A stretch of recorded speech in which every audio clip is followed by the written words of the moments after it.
birinchi esepten boshlab bitirdik. Aldымен ақшаны ашамыз.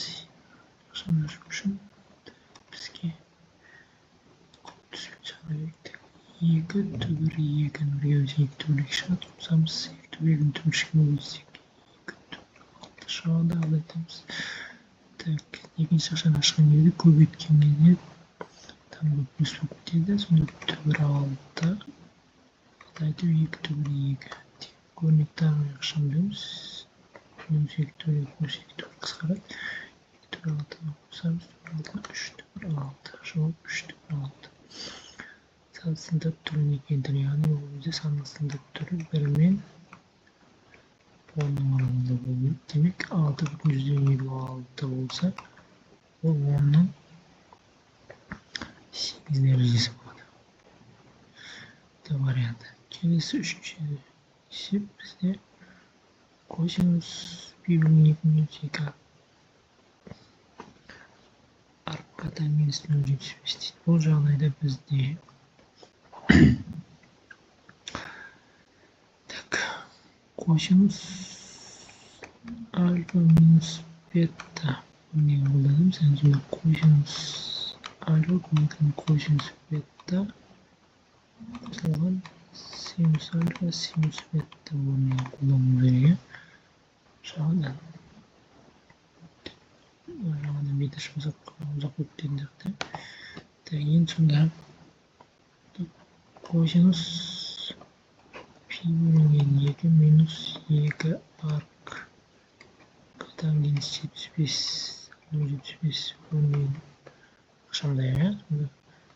Косинус пи-бөлінген 2 көбейтілген косинус 2 арк тангенс 0,75 қосылған синус пи-бөлінген 2 көбейтілген синус 2 арк тангенс 0,75 тең. Яғни мұны бізде косинус пи-бөлінген 0-ге тең болады да, мұна оның солаймен 0-ге тең болады. Тұқты бізде мұна өрнек қана қалады. Синус пи-бөлінген 2 бізде 1-ге тең. Бізде синус ақшаның ішінде 2 арк тангенс 0,75 өрнегі қалады екен. Енді ол бізде қарай сонда синус 2 арк тангенс өрнегі бізде болады. Так, синус 2 альфа тең 2 синус альфа косинус альфаның өрнек мәліметтері білесіздер. Арай соның орнына қойсақ, сонда 2 көбейтілген синус арк тангенс 0,75 көбейтілген так косинус арк тангенс 0,75 өрнегін береді екен. Несі осы екі өрнекті бізде формула бойынша шығаруымыз керек. Сонда бізде так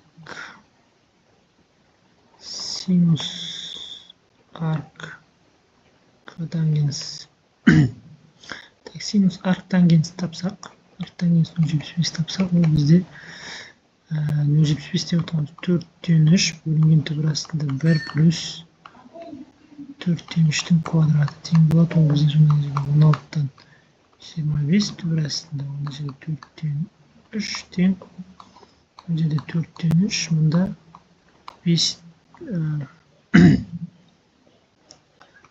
4-тен 5 қысқарады. Бізде сонда 5-тен 3 шығады.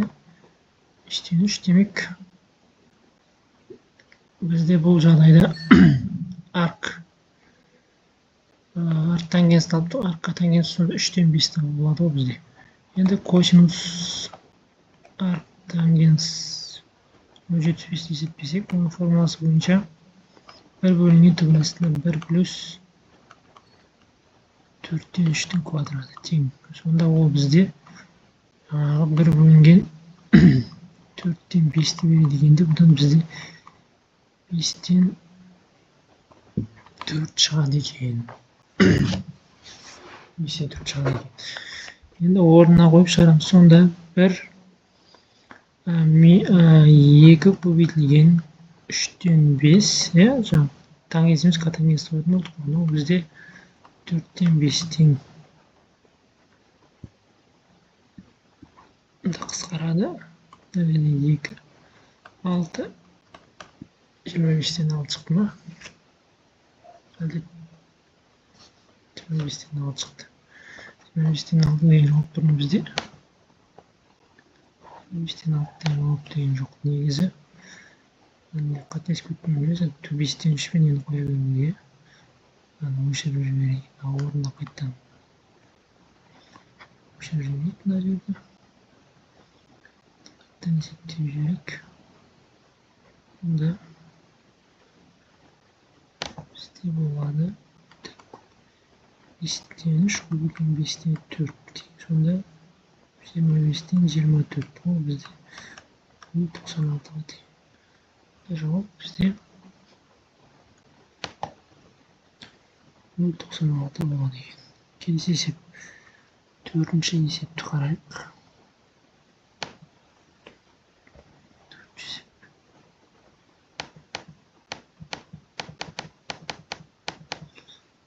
4-ші есепте бізде өзіңіз көріп тұрғандай А минус бұның кубы беріліп тұр. Сонда бізде 33 минус 23. Екінші қаншамыз 33-тің квадраты қосылған 33 көбейтілген 23 қосылған 23-тің квадраты. Онда бізде 33-тің квадраты қосылған 23 көбейтілген 33 қосылған 23-тің квадраты беріліп тұр. Қысқартты бізде 23 азайтылған 13 33-тен 23 шығады, содан 10 шығады екен. 5-ші есеп 0 периодты 3 бөлшегі бізде 3-тен 1 бөлшегін береді. 0 периодты 1 периодты 6 бөлшегі бізде ол жай бөлшекке алсақ 16 азайтылған 1 бөлінген 90 тең 15-тен 90 ол бізде 6-тан 1-ді береді. Сонда біз 3-тен 1-ді азайтамыз 6-тан 1-ді тең болады 2-тен 17-ге. 3-тен 1-ден 6-тан 1-ді айтсақ ортақ бөлімі 6 болады. Бізде ол 6-тан 1-ге тең болады.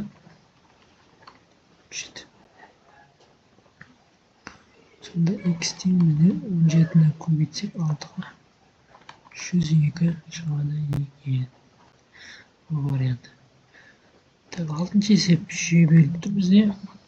Ортақ бөлімге келтіреміз. 6-тан 3x азайтылған 2y тең 14-ге.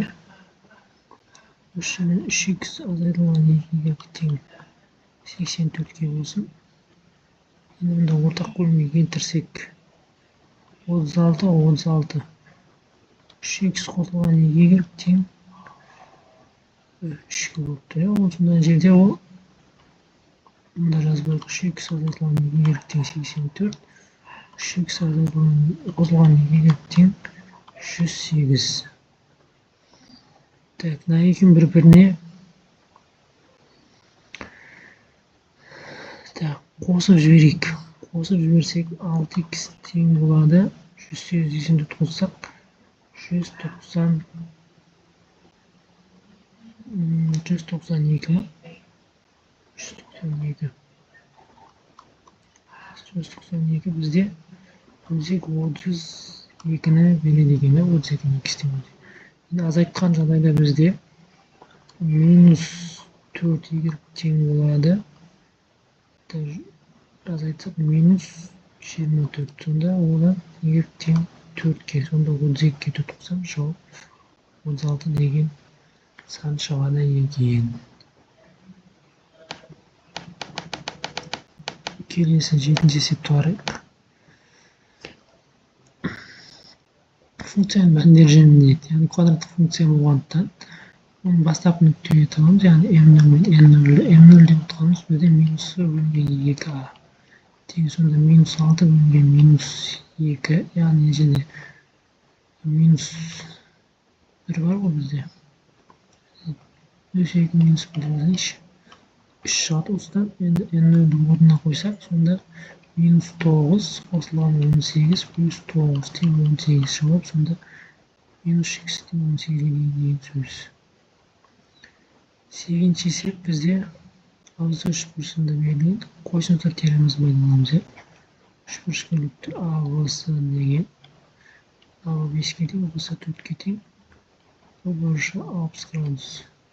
Асын тапты. Яғни сонда A'сының квадраты тең болады AB квадрат плюс BC квадрат минус 2AB көбейтілген BC көбейтілген косинус гармоник шығырышты. Сонда бізде x квадрат деп алайық. X квадрат тең сонда 25 қосылу 16 азайту 2 көбейтілген 5 көбейтілген 4 көбейтілген косинус 60. Косинус 60 деп отырғанымыз ол бізде 2-ден 1-ге тең. 2-ден 1-ге тең. Сонда 41 азайту 2 мен 2-ден 1 қысқаратты. Мына жерде 20-ға тең 21. Сонда x тең отырғанымыз түбір 21-ге тең екен. Түбір 21-ге тең. Осымен есепті аяқтайық.